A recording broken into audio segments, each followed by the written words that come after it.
At this stage, I can only say that we are seeking the high-risk designation on both criteria. The hearing to determine if high-risk offender status should be imposed on the 53-year-old Quebec man found not criminally responsible for killing 2 children and injuring 6 others when driving a Laval city bus into a daycare in February 2023 began on Monday. It's either that we demonstrate that the accused shows a marked probability of causing another violent crime, or that the brutality of the act committed is so big, so intense, that it shows in itself a probability that this happens again. Let's not forget that Mr. Saint-Armand was in a mental institute, Pinel, for a while. So there's individuals that met him, spoke to him, and maybe the Crown have some concerns that eventually, if he's let out into the public,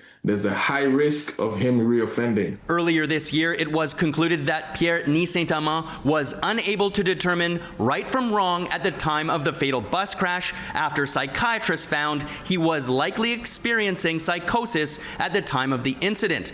At the Laval courthouse on Monday morning, Sylvain Fauché, a psychiatrist, was the first witness to be interviewed. Fauché was given a mandate to determine Saint-Amand's dangerousness and concluded that he presents moderate dangerousness in the context of determining a high risk to reoffend. Today we have the psychiatrist that was mandated by the Crown.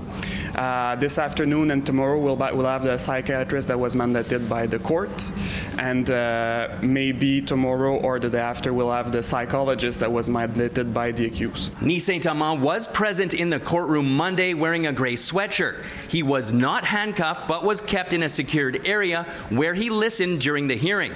Members of families with children from the daycare were also present.